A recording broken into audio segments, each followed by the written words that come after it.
Okay, everybody, welcome to 101 Weekly, and this is a Southampton versus Arsenal preview. I want to thank you all for the support that you've shown the show over the last few months, actually. And now we've got football back. Obviously, Arsenal have got off to a really poor start over the last. Hold on a second. Yeah, Arsenal have got onto a really slow start, 2 losses, which we didn't expect, and we're now going away to a place that we don't have a good record. It could be 3 losses in a row. So I want to welcome and go around my panel. Hey, African Guna, how have you been, bro? Tough weekend, tough week actually, tough 4 days in a row. I was really excited for football to come back. Now I was really hoping that the season was voided. Hopefully we can pick up some wins. I'm not expecting much. I've lowered my expectations after yesterday, but I think it's on to next season. The season is pretty much over for me, so it's quite sad. Yeah, and Tony's still working on his. Tony, how's the last few days gone for you? I can't even say how's the week gone because we're so busy right now with the streams. How's the last few days? How have you got over the 2 losses? Not really. It's soul draining. You know, we spoke last week. We even spoke midweek. I wrote off the Manchester City game. I didn't expect to win there, but I totally expected a turnaround and nothing less than a win on yesterday afternoon's game. And to see the way in which we capitulated just leaves a real dagger in the heart and a sense of doom, really, because of all the games that we have, that yesterday was probably the easiest game for me. It's really disastrous when you think about it, because the expectations was that to get something from that game. I originally looked at the game as a draw, and to think that we were upset with a draw, and then they go and take it in the closing minutes. How did you get over that, Ebony? What's your thoughts on the last 2 games? Well, I'll put it this way. I yesterday I was on a BLM demo, so it actually took my mind off of it. I just think that, you know, as I said in the chat, you know, I'm done with this season myself. I mean, Man City. Basically, I was hopeful against Man City. Maybe I was a little bit too optimistic, but Brighton, we don't have a good record there either. So what do we do? And now Leno's out. For how long? Leno out, Mari out, Louise out, Xhaka out. Yeah. 4 starters are out. How many teams can we say that about after having a 3-month rest? How much teams can we say that about that around the league that has got 4 starters missing from their starting 11? None really, apart from Arsenal. But it's a telling damnation that you should include David Luiz and Granit Xhaka in your starting 11. Exactly, yeah. Especially the way how badly those 2 have played. So, you know, our next game, Southampton, and we really don't have a good record there either. So if we lose there, which I think we are going to, I had that as a projected loss when we did our predictions. Season's practically over. Move on to the next season. You know, people are saying, "Oh, well, we wish that the season didn't restart again." But you know, so Bertrand, right off. So Bertrand, I'm leaving it to you to try and give Ebony some inspiration, a nice inspirational talk. Look, you know, I was on Twitter today talking to Lee Judges, and Lee Judges, I watched his interview with Robbie from AFTV after the game, and I just said to Lee, I said, Lee, the problem is over expectations, bro. I said, you know, I only projected the team to have 12 to 14 points out of the 30, and I'm hearing a lot of people say 25, 27, 25. The reason why I'm cool. I didn't think we were going to get much out of the last 10 games. So it's not a shock for me to see what's going on. Brighton, I know we're a good team. In no way was I disrespected them. My original plan for the game was 1-1. for me, if we'd have drawn that game, I'd have thought, yeah, because that's in our ballpark. Yeah, I didn't really see how we could deal with a team that's well-oiled, well-drilled, huge. 6'2", I think 6'1.5" is the average size of their team. And I just thought that this team doesn't have it in them. And Bertram, talk to me. I'm not sure. I'm not the person to lighten up the mood because I'm normally a pessimist. But it was like a tough day yesterday. I did tell my nephew before they scored that they were going to score because we'd given up 8 corners already. I'm just saying the size is a factor, even though that wasn't the reason why they scored. But there's a lot to take away from that game. We should have won the game. Let's be honest. I mean, but we have what I call a lot of ineffective possession of the football. So you have more than 60% of the ball, but you're only playing around between Mustafi and Holding and Bellerin and Tierney for Kalashnikov most of the time. You weren't being penetrative. We keep talking about our defense. We scored 1 goal in the last 2 games.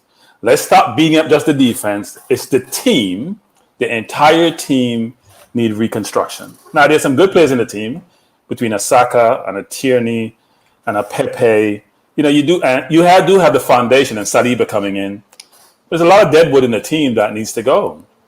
And yesterday was a perfect example where, a lot of people have given Arteta a lot of credit for being revitalized.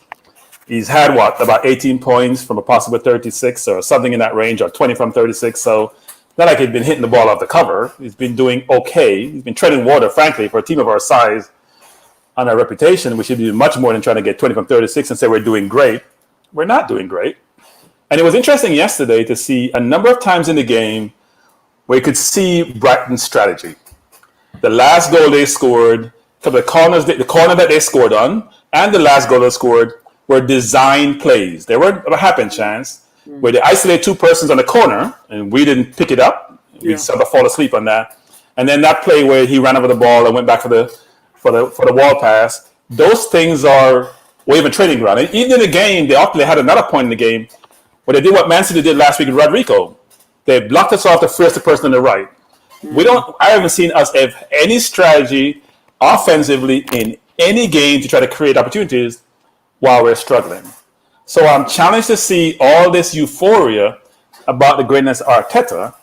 This doesn't happen by osmosis because you're with a great coach who actually has always had a great team, frankly. So I'm always challenged with Guardiola.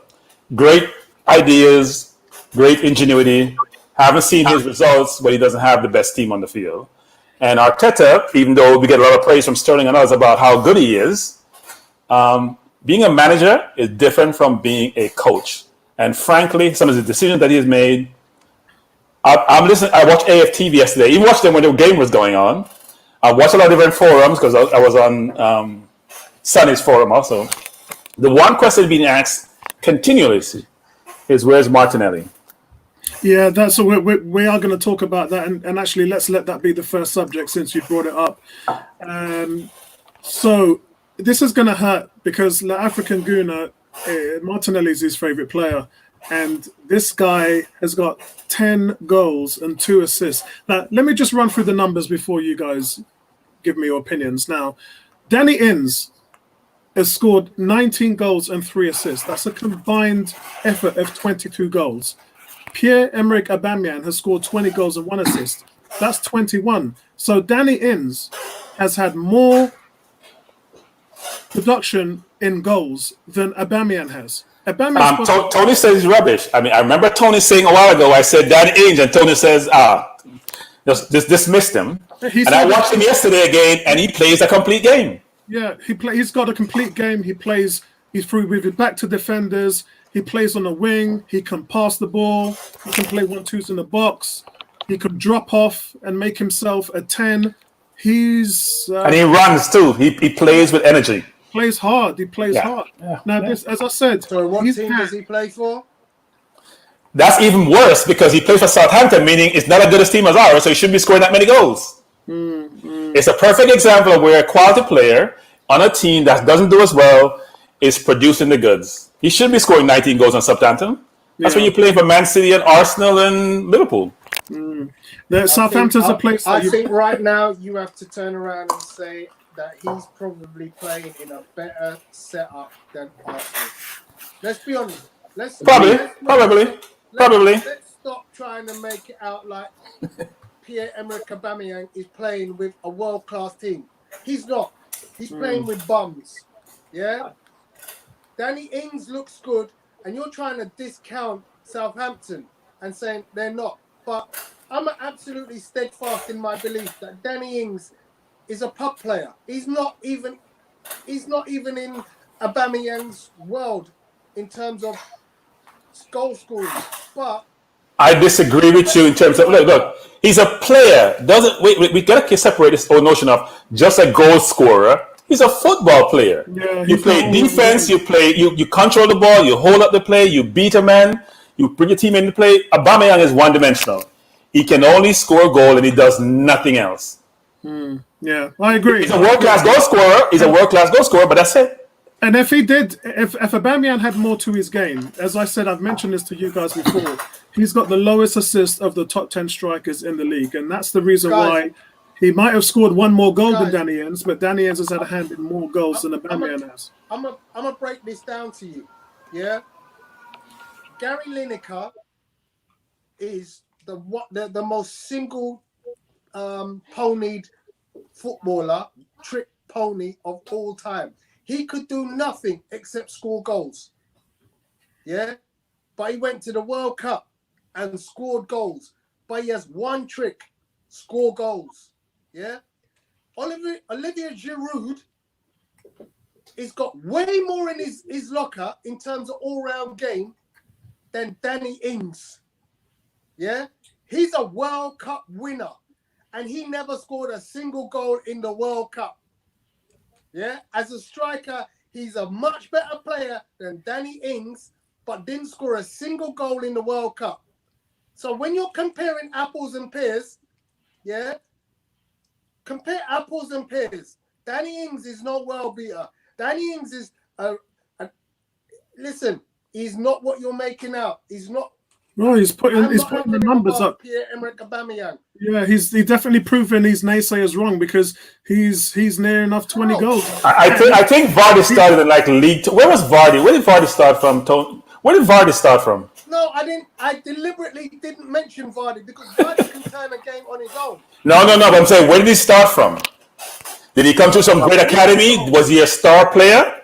No, he was exactly conference. Some people mature late. Yeah, Ian Wright did. Okay, guys, listen. I want to say hi to Kez. Kez, what's good, man? Kez is saying evening, people. Happy Father's Day to you guys and everyone in the panel. Happy Father's Day to all of you. And listen, same to everyone else. Yeah, I mean, I tried to relax today. I went out and shoot 50 balls. I went out to shoot some hoops at the basketball court to try and get myself some exercise and forget about the game.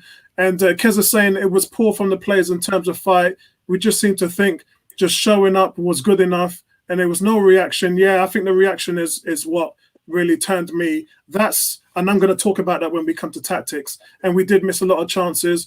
What's up, Sporty? Sporty's saying, guys, I hope you have some positive vibes. We're trying, bro. We're trying, but we've got to be real at the same time. Mark told me he wasn't going to make it today, but he's had to come in and tell us what he thinks about the performances. Over-expecting bunch of fans. Yes, I 100% agree.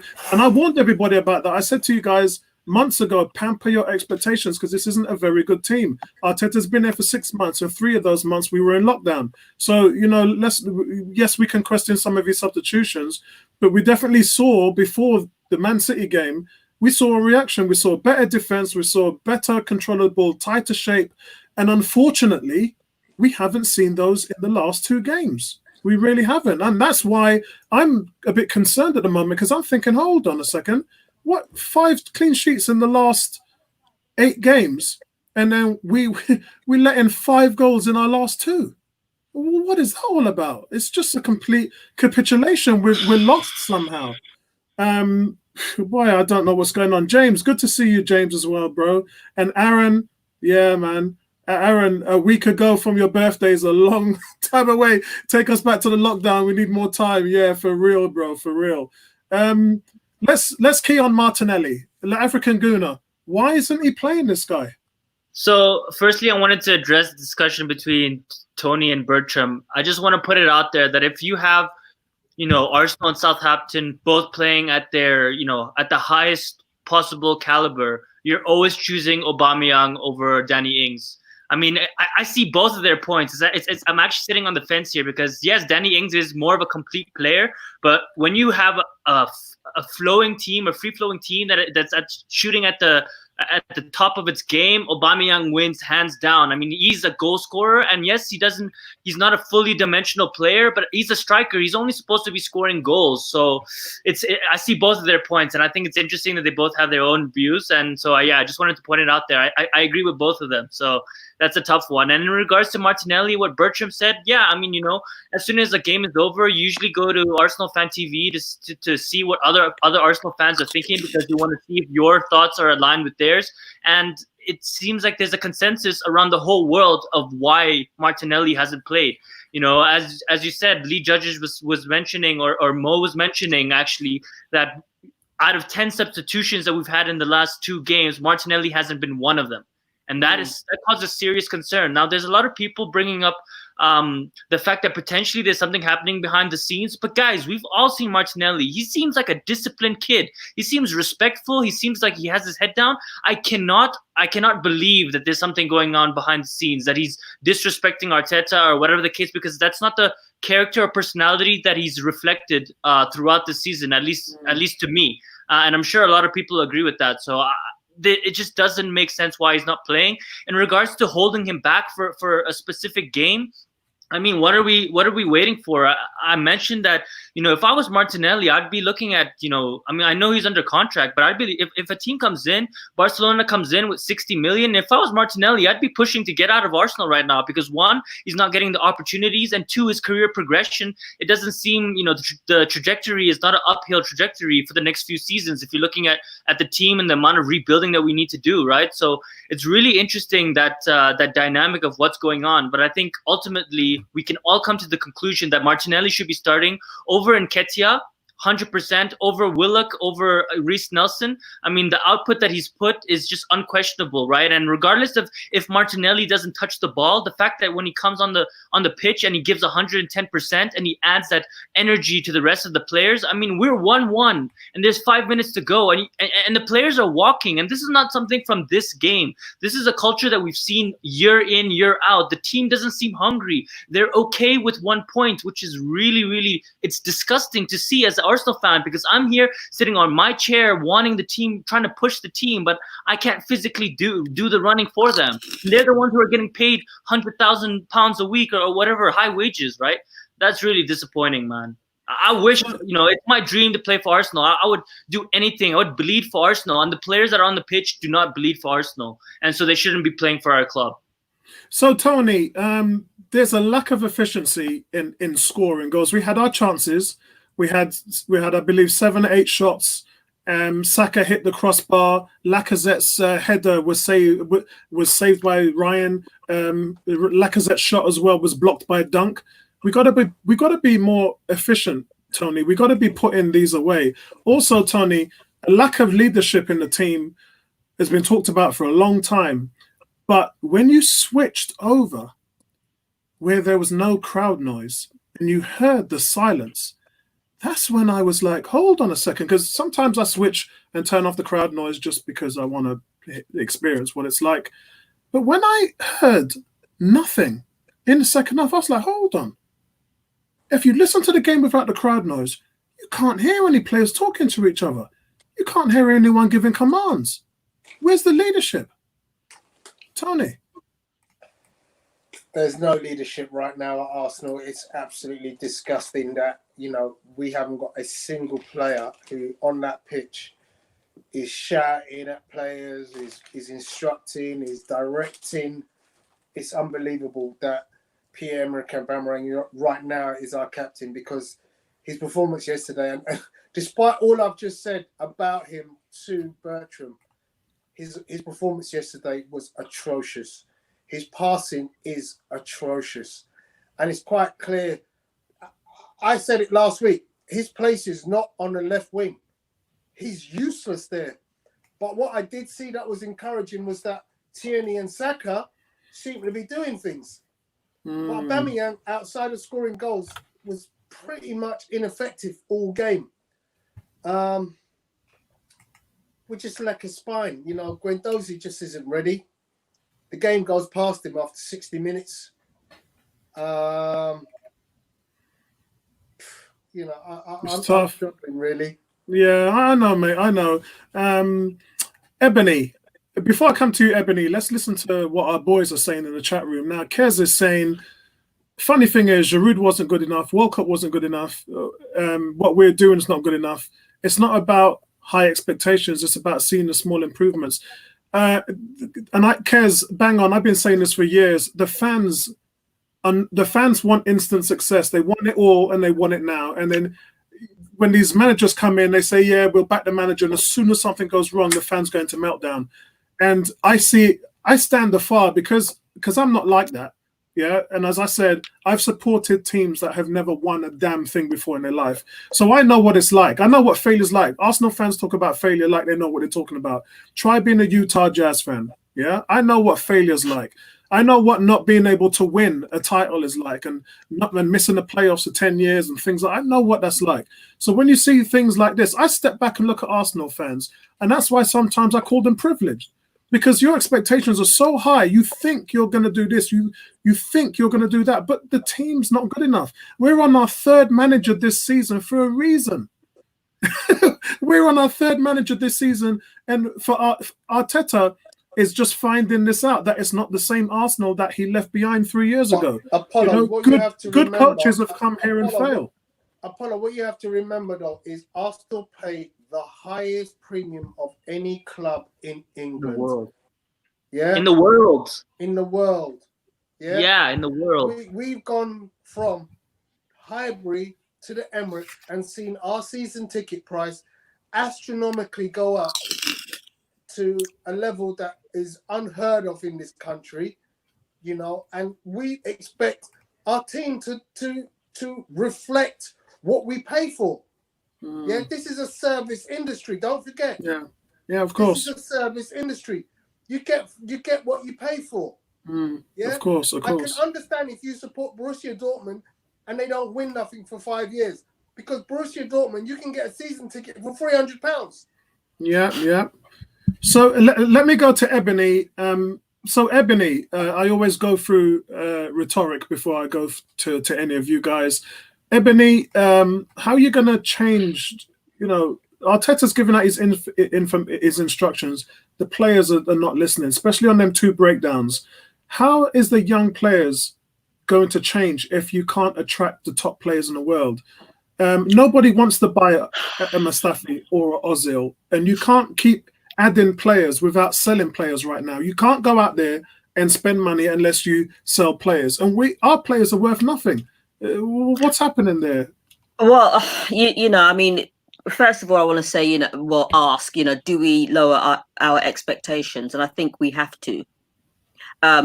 Let's be real. I mean, you know, we have higher expectations. We want the team to do well. We want to see a blend of experience and youth. And I just find that, you know, that the more we go on, the worse we get. I don't know why Martinelli wasn't on the pitch. I don't even know why he wasn't a substitute. I don't know what goes on behind the scenes. We can speculate, but I don't even know what's going on. And I just think that, you know, certain players do have to go, but nobody wants to buy them. We're not going to attract any players or any top players, because we probably won't even be in Europa by the end of the season, let alone the Champions League. So I don't know what else to do. I mean, we can go through the model of blending youth and experience, but for some reason, it's just not clicking. And I don't know whether it's a tactical decision. I don't know whether it's because, you know, there's some wayward players in the squad and they do what they want to do, what they want to do. I don't know. I just think that, and it's not all Arteta's fault. The only thing that I would actually blame him for, the only thing I would blame him for is making a late substitution, doing the Wenger thing. And, you know, if you are going to make a substitute, we need goals. and Martinelli can score goals. And apparently that wasn't playing, all his fault. Apparently, the substitutions, he tried to get more subs on, and the communication with the fourth official, he said he didn't hear it. He was trying to get more players on, and it just didn't happen. It was only Tierney that he was trying to get on, and that was 70 But then also, But then also, you got Aubameyang playing on the wing, which I don't agree with. He doesn't have great passing. He needs to be, and I've said this so many times, he needs to be that fox in the box. He needs to be fed. But even our midfield, you can't even feed right now. And we're crap at set pieces. We can't hold the ball. We can't do anything right now. So I don't know what Arteta is going to be doing in the summer. I don't know what he did during the 3 months off, whether he actually saw players online, seeing what they can do and what they can't do. But, really and truly, we don't have a great team. And because we don't have any world-class players. We're not going to attract anybody. It will be the same old sell players to buy players. And right now, nobody wants Mustafi. Nobody wants Ozil. So what do we do? Fenerbahce are actually trying to get their fans to raise 3 million to take Ozil. I don't know how true that is, but I read that today. So, I mean, that might be something. And Apollo, in regards to what you're saying about reducing expectations and about fans wanting instant success, dude, it's been like 16 years that we've been waiting. I mean, how much longer do you want to wait? I mean, fans are going to get impatient. It's natural. I mean, you're waiting every single year for progression of the team, and we keep copping out and we keep being average, right? And it's the basics. Arsenal is a huge football club. We're signing players that are worth 30-40 million pounds, even Xhaka, 40 million pounds, and you can't do the basic stuff. I mean, how can you lower your expectations from that? We have like bare minimum expectations, man. We don't have super high expectations. It's not like we're expecting to compete with Liverpool and Man City this season. We were just expecting to compete for Europa League, and we get knocked out by Olympiacos, dude. Like, how much lower do we go, right? How much we don't have. I don't understand. I've reached my threshold. You mentioned 16 years. It ain't 16 years. 14 years. When we've been you kind of go like only 4 or 5 years ago we was competing. How long ago was it that Leicester won the league? Leicester won the league and we came second. Yeah. How many years ago was that? 6. Right.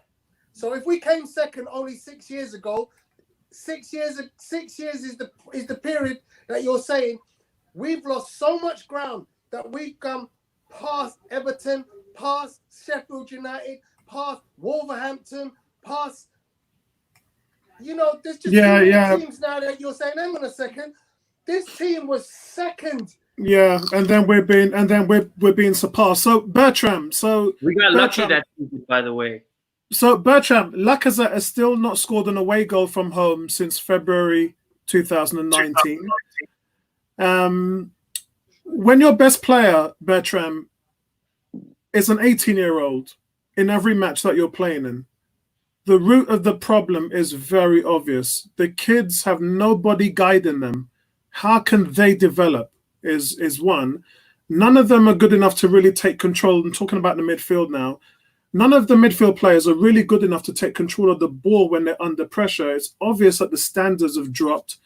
If the club financially isn't capable of buying quality players, then is there any hope for any real progress in the future? Michelle, on 101 forums, sent us a table of our goals from the midfield, where Arteta got 2, Cazorla got 4, Flamini 2, the Ox 2, Ozil 5, Ramsey 10, Rosicky 2, Wiltshire 3, and Arsenal's combined league goals from midfielders this year is 1.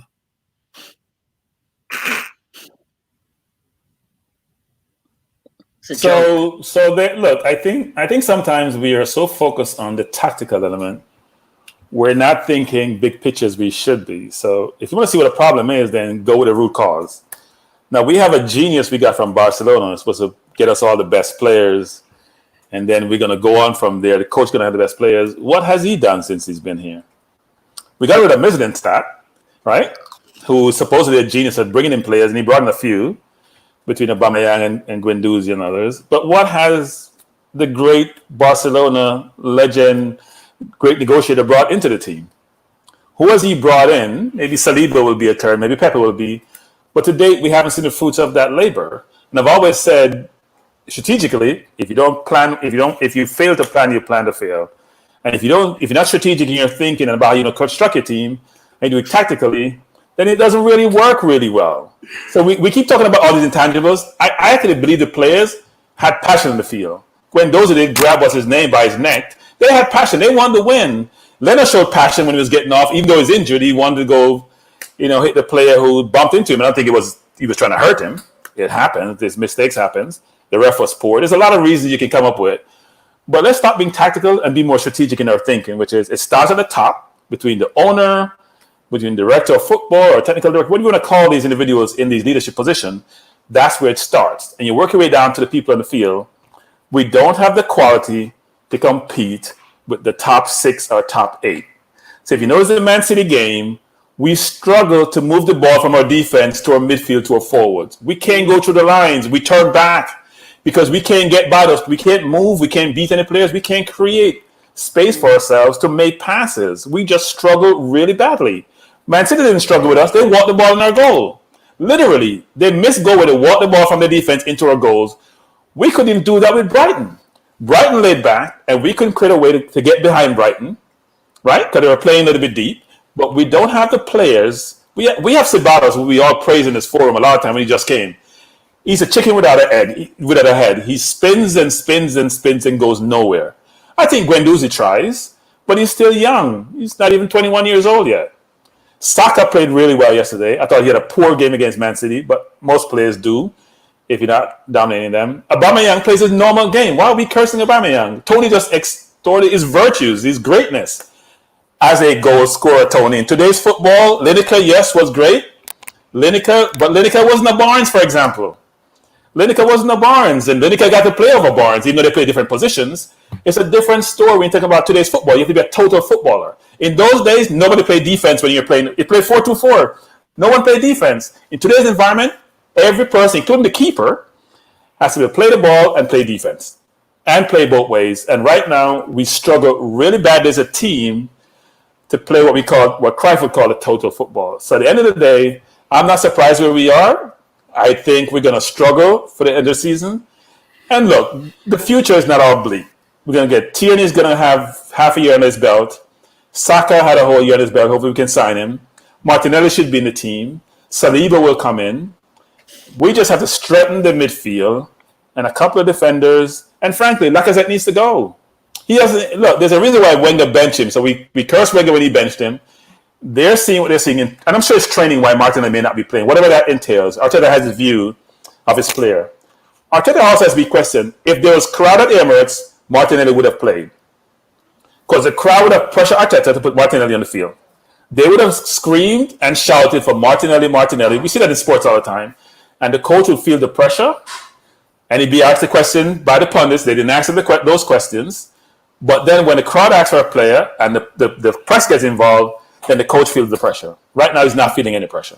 Yeah, because that would normally come from the general manager or the vice president of the club. They would listen to what the fans are saying, and then they'd go to the manager and say, well, what's going on? We've got a star player here, and you're not playing him. Something to that respect would be happening. I did want to bring up the problems that Guendouzi and Niles, who were late for training on a few occasions, and Arteta ripped them and benched both of them.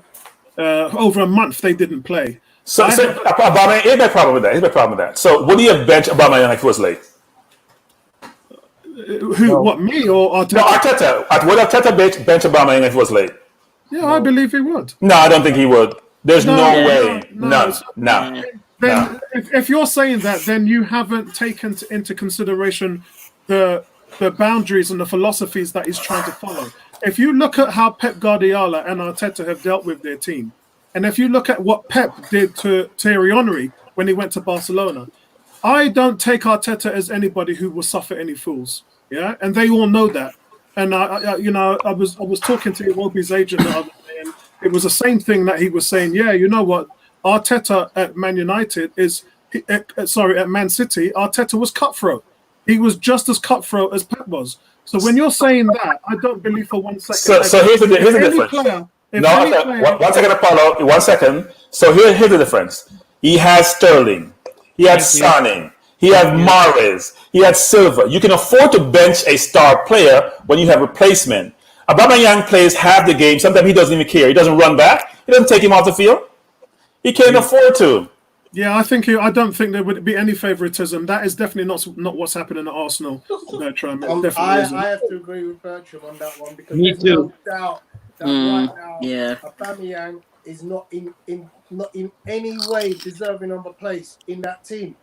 Based on performance, Yeah. he should be far away from the team the last 2 games. Yeah. He's been awful the last 2 games. We ain't even done player ratings.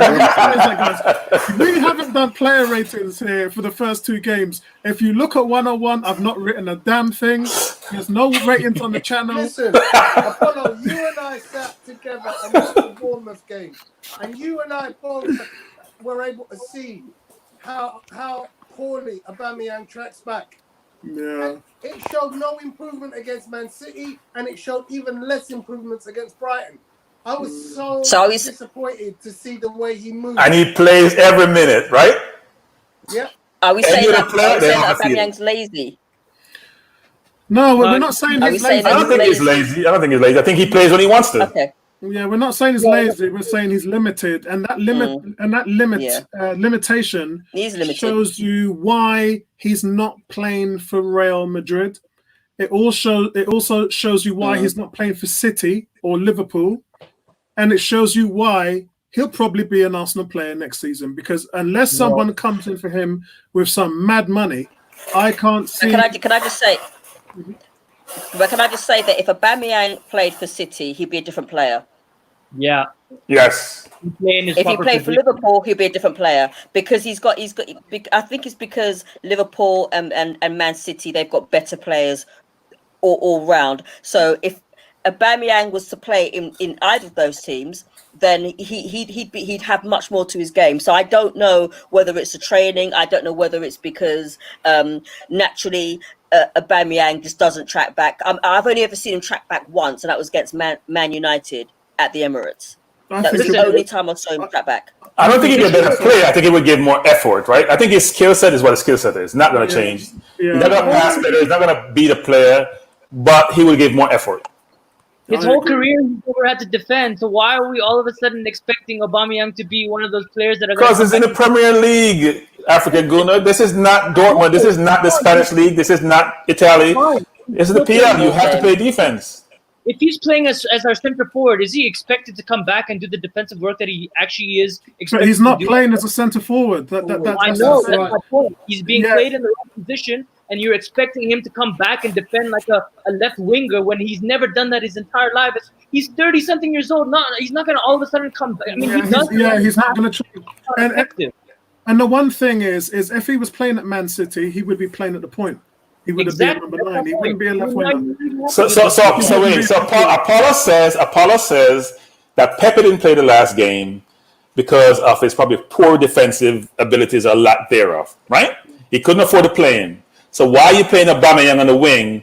Because he's no better than Pepe, frankly. He gives no more effort. He doesn't play any defense. So why is he? So at some point, you don't like Saka or Tierney, so you're going to have them have the pressure on one side, and that doesn't make sense. Doesn't make sense. Yeah, and thus the problem with Arteta is he's taken over a team that failed Emery because they couldn't get it done, failed Wenger because they got it done, and they're failing it. And I've repeated this many times. You guys can quote me on it.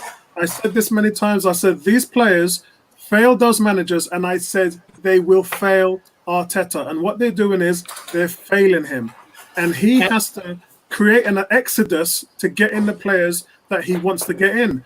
It's unfortunately difficult in this climate to get the money to facilitate the type of players and teams that he wants. So it's really on the scouting staff to help him try and change it. Otherwise, guys, it ain't going to change. So Mark is saying that Ozil should have played. Nobody can squad play footy like him. So here's the thing about Ozil. Whenever he plays crap. And whenever he doesn't play, everyone says he should play. It's amazing how that works.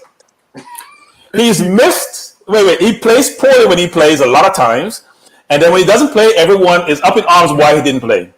And then when he played, they say he shouldn't have played. So it's a conundrum that we're not going to be able to solve. And hopefully by next year this time, we won't be having the conversation. He would have left.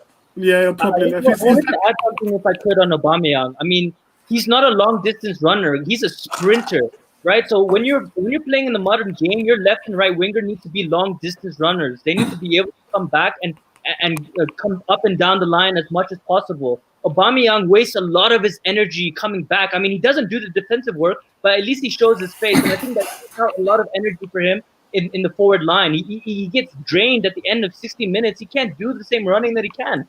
So he's never drained. Okay, he doesn't run back. How can he be drained? Okay, guys, we're going to look now at the Southampton game. Guys, we're going to look at the Southampton game now. Let's get our team sheet done. We've got Martinez in goal. We've got Martinez in goal. The African Gunner, who's playing at left back? And guys in the chat, I want your voice for left back, please. Who's going to be our left back? I say Tierney, Bertram. I think it's really unfair that you're saying Aubameyang doesn't track back, because if you watch the game, he does track back. He doesn't do it effectively. He doesn't actually get the ball when he tracks back, but he makes the run. He does the running. He's just not effective. So he does. No, track he back. doesn't. No, he doesn't. Wait. Ozil covers the most ground when he's on the field most times. Ozil covers the most ground. I'll just leave it at that. He covers the most ground. Guys, come on. Let's not get sidetracked. We've got to run through this team sheet. We're on the clock. Guys. Right, Okay. Kieran Tierney. So that's one for Tierney. Tony, who is there anybody? Hold on. Is there anyone coming in at the moment? Not at the moment. Tony, who's our left back? Sorry, Tierney. Tierney. Ebony, who's going to be our left back? There's only one. That's Tierney. Okay, everyone looks like this. So that's 3 votes for Tierney already. So that's done by default. Bertram, any other thoughts? Yes, I have one on Tierney. When he gets the ball, not every single time you put your head down and try to go wide of the man. Please dip, do something to stand him up before you try to go by him. Because people are reading your one play. You get it and you kick it, try to go by him. You don't try to set the man up at all, and it's very frustrating watching him because he has ability. He needs a coach to show him that. Yeah. So we got Tierney. We got 18 going with Tierney. James going with Tierney. Kez is going with Klasnach. Yeah, right. Style is going with Tierney. Cool Kate's going with Kieran Tierney. Vince is just saying, just play the damn thing. Because we haven't got the centre backs. We did say the other day, I think it was me. I mentioned just play 3 at the back and done. Just move to a different, because you don't have defenders. So listen, Style saying probably 4-3-3. Anybody else? Kez is going. Left wing back. So 3 at the back and Klasnach left wing backs. That makes a little bit more sense. Vince is saying our cornerbacks will get exposed with 4. So Bertram, you're going with, well, it's Tierney by default. I'd say Tierney as well, because that would be by default. He's gonna play Tierney. Right, so this is where we get stuck. The African Guna, centre back, left centre back. Guys in the chat, who's going to be playing at left centre back? It's going to be the same centre back pairing, I think, for the next couple of games. Holding. Yeah. Tony? Yep, Holding Mustafi. Yeah. Yeah. I can't see, unless they give Zach Medley a go. I don't know.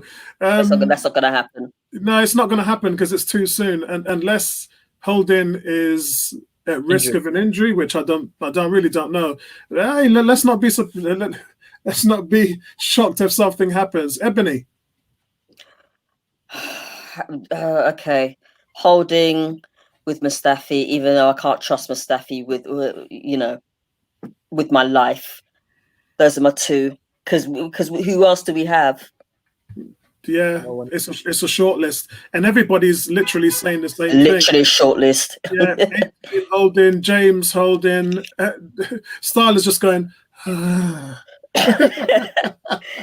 He's saying Holding. And Mustafi, yeah, I think everybody is saying the same thing because we are completely and utterly short. Is there anything, Bertram, that you would do to change that? No, but we see why Arteta likes David Luiz and was very prominent yesterday. When you can't make a 20-yard pass or a 30-yard pass or a 15-yard pass from your defense to set up your midfield or your forwards, there's a reason why you need someone in the back who actually is the only person on the team currently now can make a true pass to a forward, and he does it from 40 yards away. Mustafi plays the ball to anybody's ball, that's what I call it, and Holding is not much better. Yeah, Holding is just crippled at the moment. He doesn't have any confidence. And my God, Brighton just came bearing down on us and we couldn't get any passes together. We've gone from Mari and Luiz, who are two quality passers of the ball in defence, to two guys who just really bottom average at passing the ball. And listen, if Southampton had any sense, they would rush these guys every time they were playing the ball out the back.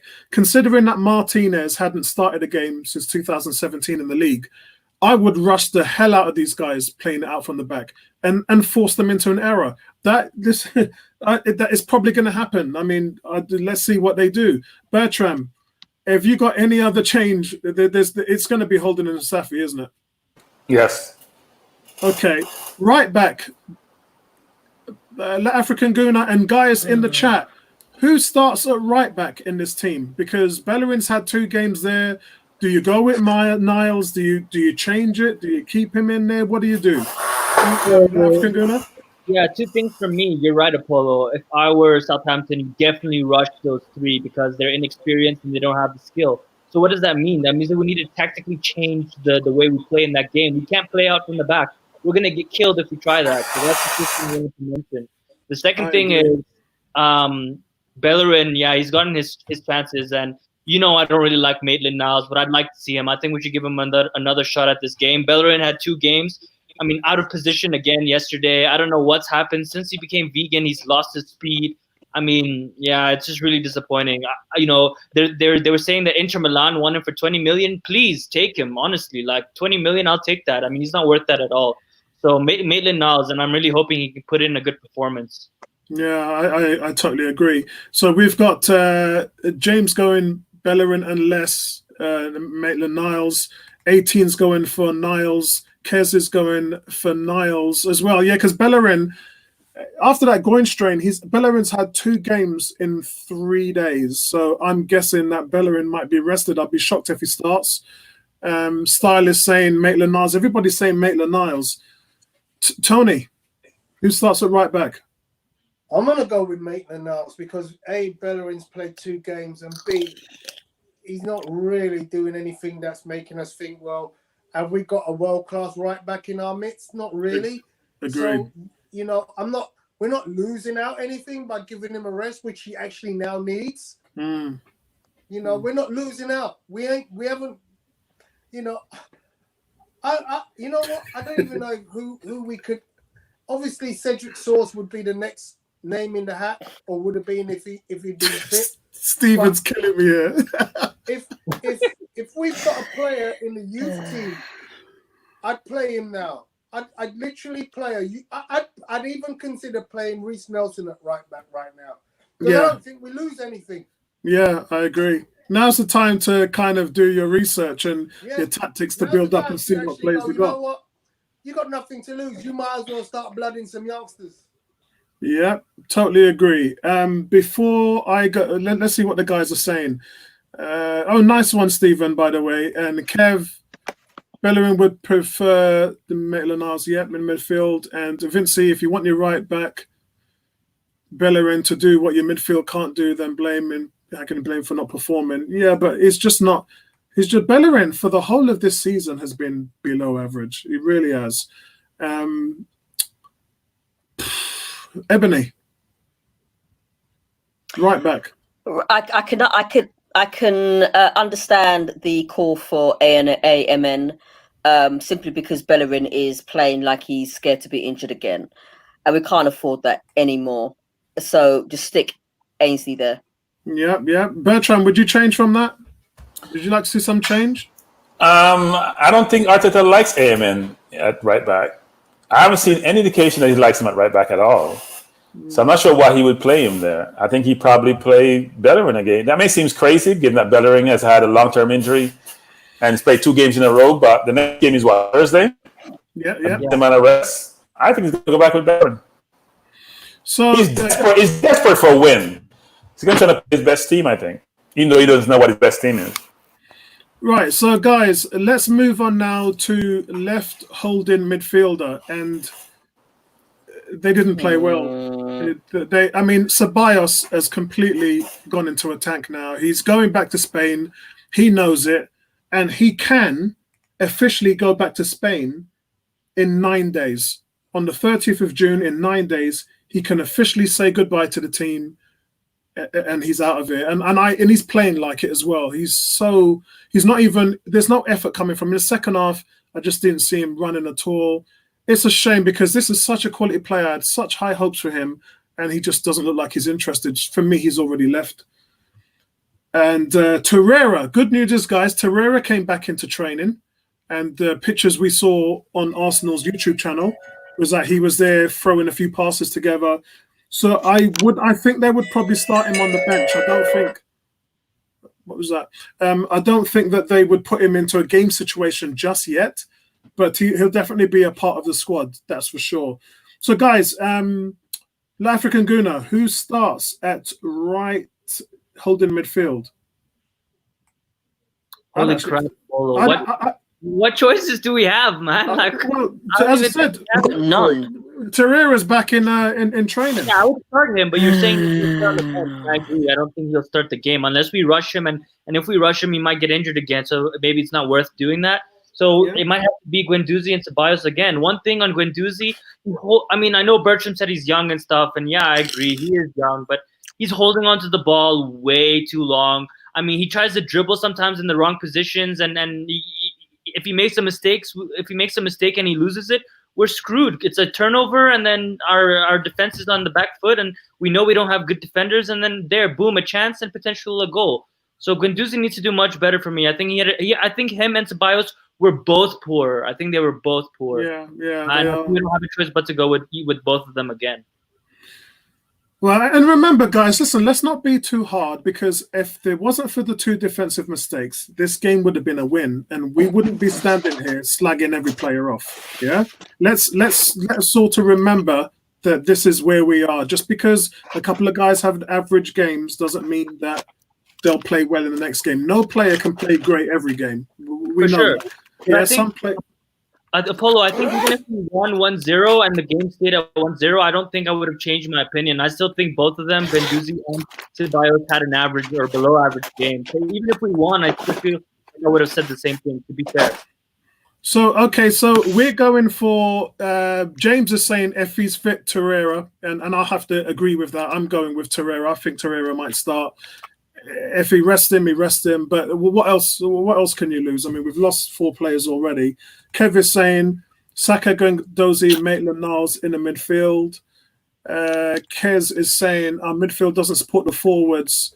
And guys, Kez, the reason why that's not been happening is because Ozil and Ceballos have been that prime cog for the strikers, and since Ozil hasn't been in, the forwards just are not getting that much done. However, Saka's been doing his work on the left-hand side, and he is supplying something. We had 7 shots, and we should have had at least 2 or 3 goals against Brighton, but they didn't. They weren't clinical. They didn't get it done. Style is saying F fit. I say Torreira as well. Yeah, that's what I'm going to have to go with. Tony. Yeah, so it's woeful what I'm hearing, guys. It's really woeful. I'm trying to make light of what we have in our squad. I'm struggling. I'm actually looking at saying, you know what, Ceballos and Guendouzi just does not work. And if you look at great midfield partnerships, you have to have communication. And it seems to me that those 2 guys have got zero. It's like they're talking 2 different languages and they cannot communicate with one another. Yeah. So bearing in mind that Ceballos is going next week, as far as I'm concerned, I'm not going to play him anymore. I really don't think it's worth our while now, where we're at, saying let's continue trying to get something out of a dog that really is already flown the coop, or a cat, or whatever it is that normally flies the coop. But so I'm gonna play Kolasinac and Guendouzi, because I don't think Torreira's going to be ready for it. I'll see him on the bench at best, but I'm going to put Kolasinac and Guendouzi. If not, I'm going to bring in someone new. I just don't want to see somebody else in my team no more. I'm done. Yeah. I feel the same way. So you're going for Kolasinac and Guendouzi in the middle. African Gunner, who was your choice again? Yeah, I think I'm going to go with Guendouzi and Joe Willock. Okay, yeah, Guendouzi and Willock. I know what we have. You know what? If Torreira's fit, play him. What else have you got to lose? Yeah. As you said, and play him alongside Guendouzi. I mean, we've seen them play together this season, and they seem to click well. So just stick those two in the mid. Bertram, any change from you? Yeah, I actually see Saka, Guendouzi, and AMN playing in the midfield. I think he likes Maitland-Niles in the midfield. He played in there quite a bit in, I'm going to call it the preseason of the second season. And he did play, it seemed like he had played well, set up a goal. He can score a goal here and there, actually. He can get by people. I think he'll give him some time in the midfield. Saka started out at midfield yesterday, ended up on the left wing at some point in the game. Yeah. But I do think he played at 3. I think I'm not going to knock Ceballos that he doesn't care with an effort. I think that's his game. He's going to go back to Madrid and be oblivious because he's not going to play. There's a reason why he's on loan with us. He's just not going to play. Yeah. We saw the same thing happen with Hernandez. He's not going to play. So I don't know what his future looks like. He may go out on loan again, but not here. But the Premier League, I keep telling people, it's a different league. It's a different league. It's physical. It's quick. There's a lot of energy. If you come from Spain, it takes a while to adapt to that. And even though he's had a few games, overall, if he thinks about his season, it's been a disappointment given his reputation from Spain's under 21, what he's done there, what was expected of him. So I think that 3 will probably play. I'm not sure he's going to start Willock. Yeah, I mean, the Saka did start there, and I just want to say big thank you to Stephen for the £5. I appreciate that, mate. He says, I hate to say it, but our position in the table is flattering at present. I would expect worse to come. Yeah, bro, that's the reason why I went for 12 points originally out of 13. I just, Vincey's agreeing with you. That's the reason why I was just being real. I looked at the schedule and I thought, bro, we're only going to win 2 out of our next 10 games. You fools coked me in to saying that we were going to beat Brighton. What was I thinking? I think I hear this thing about the defense. There are 3 different players on the field, type of players, right? There are midfielders, there's defense, and there's forwards. Our midfielders don't score goals. Our forwards don't score goals apart from Aubameyang. And our defense leak goals. So let's stop just blaming the defense. We scored 1 goal yesterday.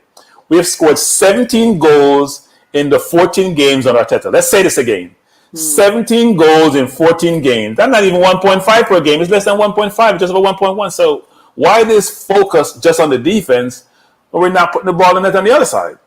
Yeah, so I'm going to agree. I'm going to go with Bertram. I'm going to say Saka and Guendouzi, because Saka did play in the midfield yesterday, and then he can move him around depending on what tactics he wants to run. So I'm going to go with those 2 as the hold-in, and then the guy in the hole. Who's going to take the hole now? Who's going to be the number 10? Who's going to be the guy playing behind the strikers? For me, that's Saka. I think Saka will play there instead of playing as the deep midfielder. So you don't think he'll play Willock? No, I think Willock and Guendouzi will play in the defensive midfield roles, and I think Saka will play in the 10. Could be a shout. Maitland-Niles could obviously play there as well. He has played there. Okay, so you're going for Saka there. That's difficult because we've already chosen him. But Willock is in that triangle. So for sure. Yeah. So that'd be Willock. Guys in the chat, who's going to play in the position behind the strikers? Let's hear it from you. Ozil. James is saying Ozil. That's a good shout. That's who I'm actually going to go with. I think Ozil's going to play there. I think that Joe Willock has just been an abomination, really. I just think he's just been... How embarrassing would it be if he starts that game? I mean, there's so many questions to be asked if he starts that game. Yeah. There is, but I didn't think he was going to start against Brighton. I wanted him to, but I just didn't think he was going to start there. So James is saying Ozil. 18 is saying Ozil. I'm saying Ozil. Tony, who's going to play in the hole? Ozil. Yep, Tony's going for Ozil as well. Ebony, anything outside of Ozil? No, I mean, he's the only creative player that we have, to be honest. So, you know, maybe if he's stuck there, then he can produce some creativity that we've been lacking. So stick Mesut there. Okay, and we've got Kez going for Ozil as well. Bertram, we've already got enough votes for Ozil. Would you agree? Yeah, look, as I said before, when he doesn't play, is the world coming to an end? And when he does play, we see what the results are. They don't change. So, yeah, he's probably going to feel the pressure to play him because we haven't won the last 2 games. We haven't really scored. We scored 1 goal and was a worldie, so it wasn't like we created something. He's going to be forced to play him. He doesn't have a choice. And remember, guys, if he does play and we lose, it's over, man. I mean, there's no way we can play him again. What are we going to play him? Southampton. No, it's not going to be over. It's going to be the same thing again. When he doesn't play, we complain. Like he played with our created goals, and we haven't created goals all season. He's played the previous 12 games, and in those games, how much goals we scored? 16. So this whole notion that he's the creative genius, which he is, but that was 4 or 5 years ago, or 3 or 4 years ago, not the last couple of years. So, frankly, Laka is not helping either. Because no matter how you put ball on a play for Laka, he can do it in the practice game against the Brentfords of the world or against whoever we played, but he doesn't do it in the big games anymore. You know, Laka's just dead food to me right now. So, guys, left attacking striker. Who's going to be on that left-hand side? We've already got Saka in the team, so it can't be him. Do we go? We've chosen. Okay, hear this, guys. We've chosen Martinelli to start in our team sheet in the last 2 games, and he hasn't started. Are we gonna go with? Are we gonna go with Martinelli again, or are we going to put Aubameyang there, who we know is going to play? Aubameyang's going to play there, guys. There's no 2 ways about it. Yeah. Do I hear an A? Do I hear a nay? Nay. I'm going Martinelli again. He has to play, man. He has to play. He has to start. There's no question. The whole global fan base can see it, and it's not just a small portion of the fan base. If the whole fan base it's the whole fan base. Yeah, I know. You know what I mean? We're doing it again. I'm going with Martinelli. The African Gooner's going with Martinelli. We've got Style is going with Martinelli. Lee is saying he'd like to see Pepe there. Interesting. He'll play on the right. But Pepe's left-footed as well, so he will play on the right. But I don't understand why they don't move Pepe around. I mean, Bertram says he should be playing in the middle. He's a left-footed player, so he's more aching to play on the left side, which is where he used to also play in France. I don't know what's going on with this guy. I hope they don't ruin this guy, man. I really do. You remember under Wenger when our wingers used to switch flanks like whenever possible? I don't know why we don't do that anymore. Yeah, Robert Perez, mate. That's all I can say. Robert Perez, right-footed left winger. Listen, Sanchez and Walcott used to do it. Sanchez and Walcott used to just switch, and defenders were like, "Whoa, you mean I get the speedy guy and you get the tricky guy?" And then, whoa, switch again. You get the speedy guy, I get the tricky guy. There just seems to be limited options in this team right now. Kez has gone for Martinelli, Uben, Pepe is his front P. Sporty's gone for Martinelli. We're doing it again, guys. Aaron's going for Martinelli. 18's going for Martinelli. We're doing it again. Tony.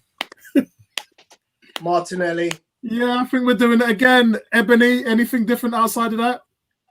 I'd put Pepe there because we all know that for whatever reason, Arteta is not going to put Martinelli there. We want to see Martinelli there because he has speed. He has an all-round game.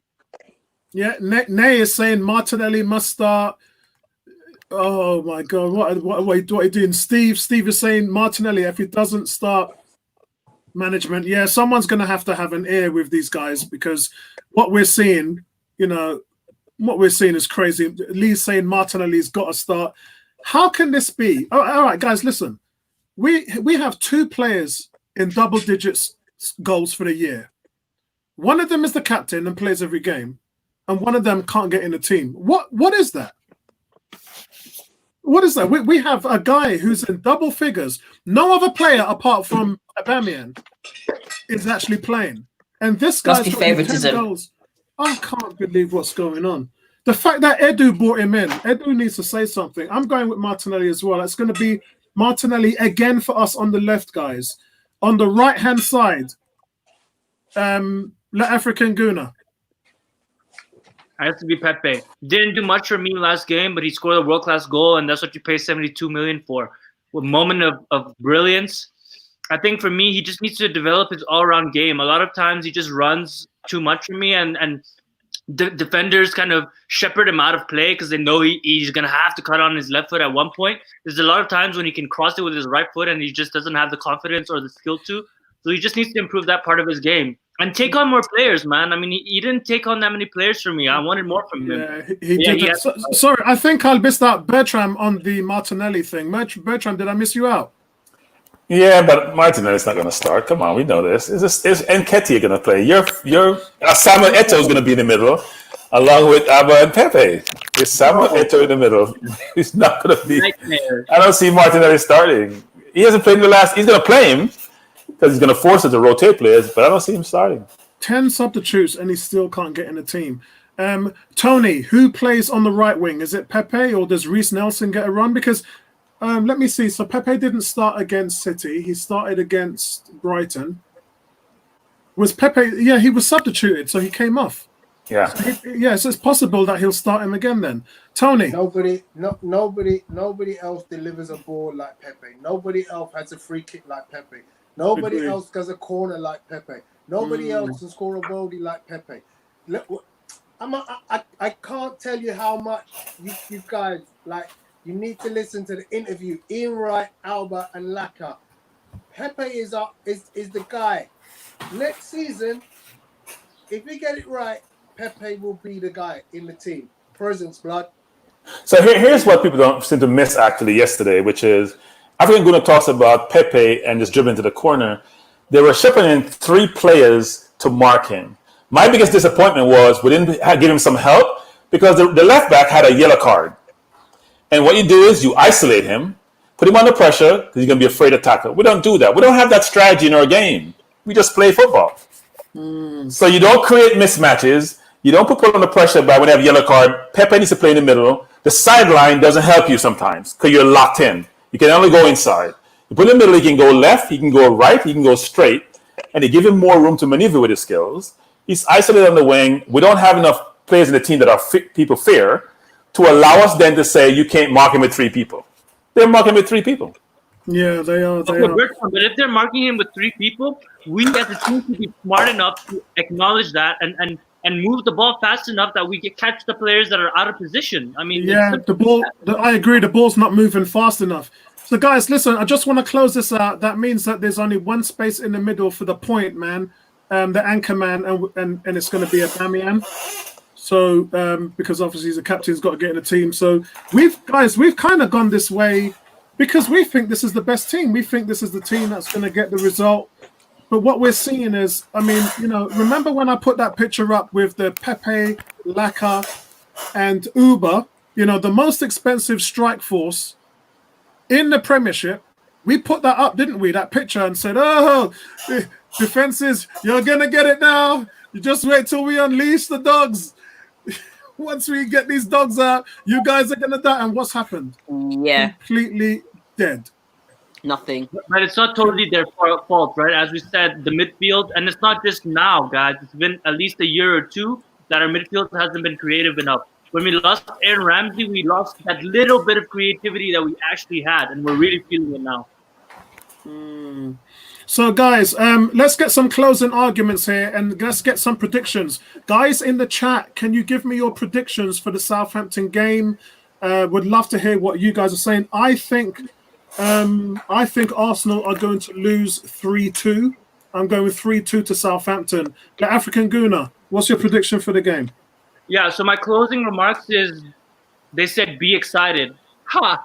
Ha! Be excited. Listen,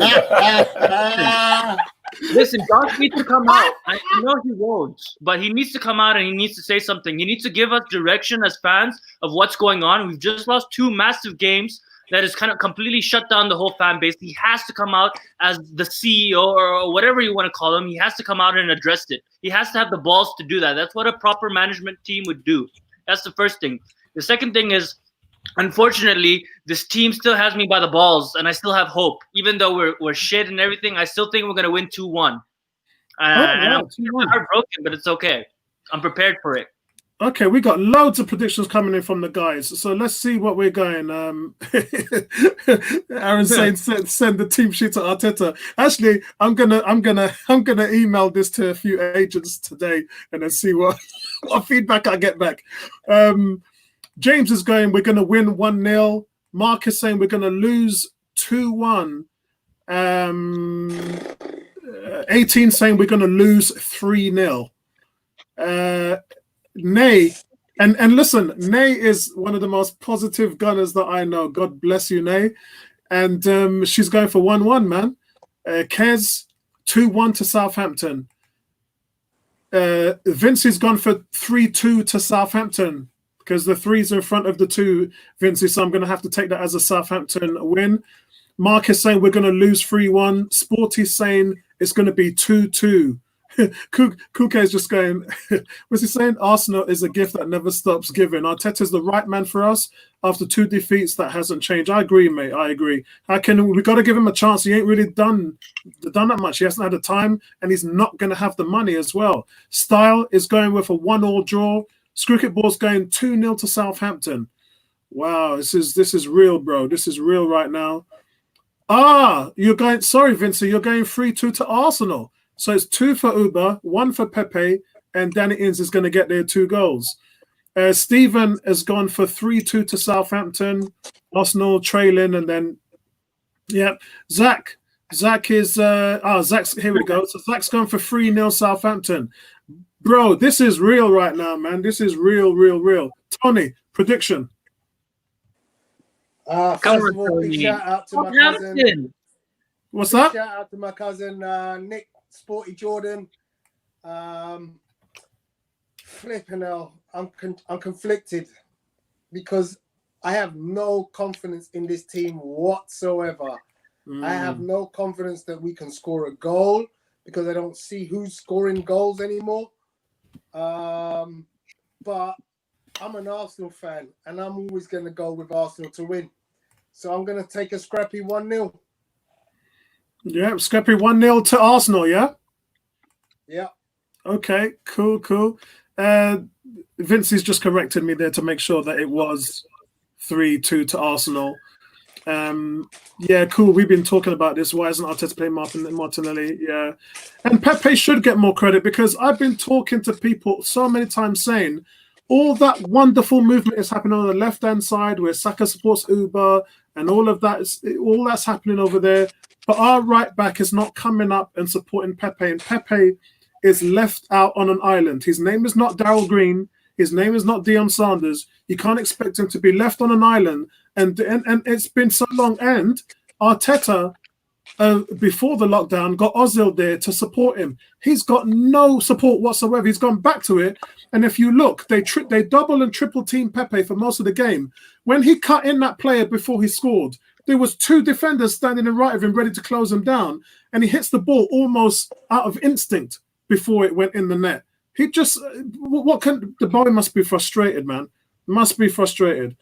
Ebony. Right, I'm going to be optimistic. And I'm going to say I agree with Tony. It's going to be a scrappy 1-0 to Arsenal. Wow. I'm trying to be optimistic here. You guys think we're going to keep... For once. I don't think we're going to keep a clean sheet against that lot. That lot always embarrass us when we go to their place. And I can't see anything out of it. I can see them just look. we're in tatters right now, and they're gonna pick on us like dead food, man. We're like prey right now, and they're just gonna come in for the. Because depending on your tactics, when you know a team's wounded, you go in for the kill. That's what you do. They know the goalkeeper has only had, well, he hasn't had no start because he came on to replace Leno, so he still hasn't started a game since 2017.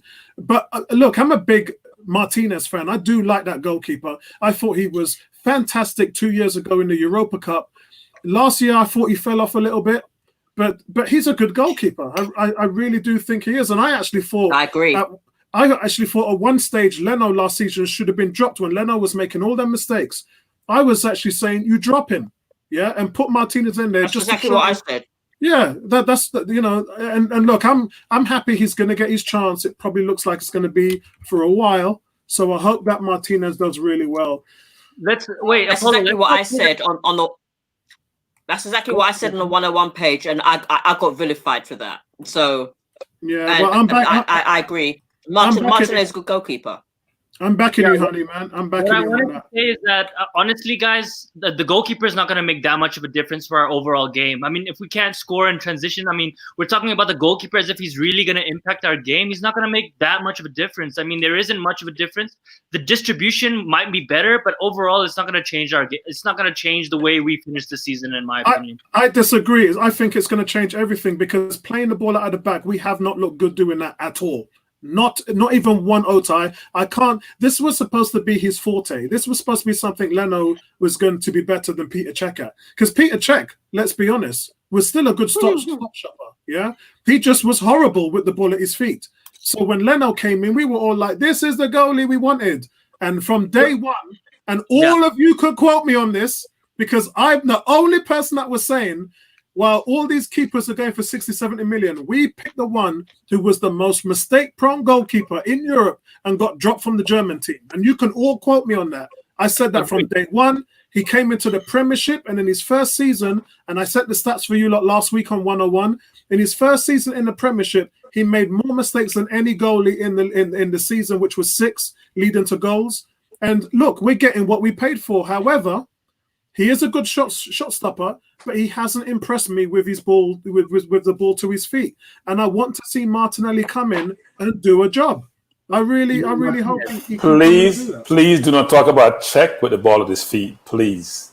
There's no such thing. Nightmares. All right, so what score did you give, Ebony? What was your score? 1-0. 1-0. Yeah. I said a scrappy 2-1. Sorry, 1-0 to Arsenal. Okay. Yeah. Bertram, you got the count. You're the last man with the vote.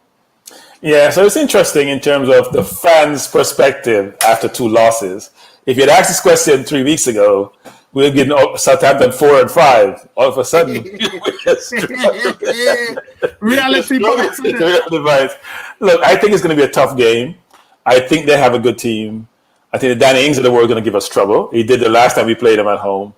I think it'll be a 2-2 draw. I think we'll play better. I think Arteta has to make some changes and try to have a team that's a bit more physical. Brighton realized that we were soft yesterday, and the referee was poor because this kid in the midfield, I forgot his name, he kept kicking our players. He kept fouling. They weren't vicious fouls. 7 fouls. But he never got a yellow card throughout the entire game. So they do what Man City does. Stop the play, stop the ball, regroup, get defensive. And the ref didn't realize that. Neither did we. But I think it's a 2-2 draw. And by the way, I saw this sign yesterday on a friend of mine's page. It says, "Don't be ashamed for wearing a mask in public." There are people walking around with Arsenal jerseys on. Okay. Bertram hit that one hard. All right, guys. So that's it from us. Let's get some closing arguments from you guys before we shut down today. African Guna, what's your thoughts? Any closing arguments? I think one thing we forgot to discuss was the VAR and Aubameyang's goal. I think that was very, very tough, and I still think that the rules need to change. That the advantage needs to be given to the attacker because I think that Aubameyang's toenail was offside there. We got really harshly done. But yeah, closing remarks is, I mean, we were let down, game after game by Arsenal, yet we still have blind hope, and that's what love is all about. Unfortunately, it just catches you in this trap. and I'm hoping that on Thursday we have a much better performance. I think Martinelli has to start.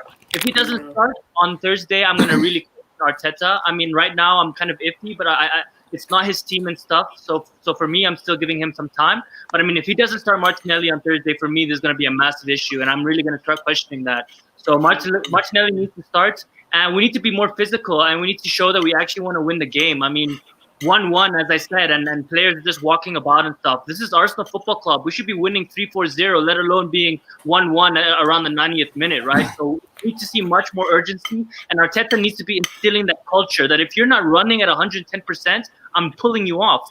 And the one thing I want to say with Arteta is he made substitutions way too late. He needs to make substitutions around the 60th minute, depending on where the game is at. I mean, we all know that we have 5 substitutions for a reason. Use them. Use them. Okay, Tony, before you go, I know you got to run. Any closing arguments? Yeah, my last argument, sir, is that unfortunately I'm a Miami Dolphins fan. I haven't seen a Super Bowl win since 1973. Oh, damn. 3 Super Bowls. And to my cousin who's a Raiders fan, you won 2 Super Bowls at least in the time since my team. So if you want to talk about pain, I'm going to tell you, I've seen the pain. I hear you, man. Before I go to Ebony, listen, Nay's saying Arteta needs to fix up, can't afford to carry on like this. Yeah, I think he knows that. But as I said before, I think he's realized that under Wenger and Emery, those were good coaches. Wenger, great coach. Emery came off the back of a treble. He walks into Arsenal. He's given these guys instructions, and they're just not doing anything. What we saw against Brighton was a complete capitulation of their defensive duties, and that's not what they're coached to do. And unfortunately, you got to get players in who are going to listen and facilitate the instructions that you give them. Ebony, closing arguments.